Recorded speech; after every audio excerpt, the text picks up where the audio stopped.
মাদারীপুরে পাওনা টাকা চাওয়ার জেরে ফার্মেসি ব্যবসায়ীকে কুপিয়ে মৃত্যু মুখে পতিত করলো রনি নামের এক মাদকাসক্ত সন্ত্রাসী। ফায়জুল শরীফ, স্টাফ রিপোর্টার, আলোকিত টিভি, মাদারীপুর থেকে।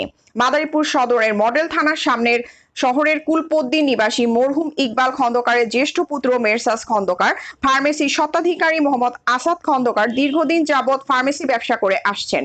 অদ্য ২/৭/২৪ তারিখ মঙ্গলবার দুপুর ২:৩০টার দিকে দোকান বন্ধ করে ফার্মেসির মালামাল ক্রয়ের জন্য শহরের প্রধান ব্যবসা কেন্দ্র পুরান বাজার যান আসাদ খন্দকার।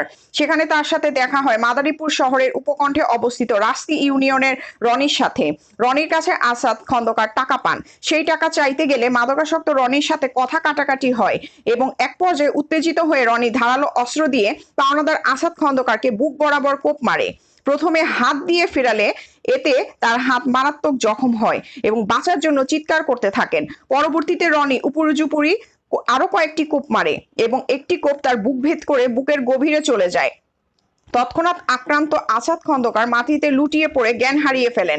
এসব দৃশ্য দেখে সেখানকার লোকজন তাকে বাঁচাতে ছুটে এলে মাদকাসক্ত রনি পালিয়ে যায়। মুমূর্ষ অবস্থায় স্থানীয়রা আহত আসাদকে মাদারীপুর সদর হাসপাতালে নিয়ে আসেন।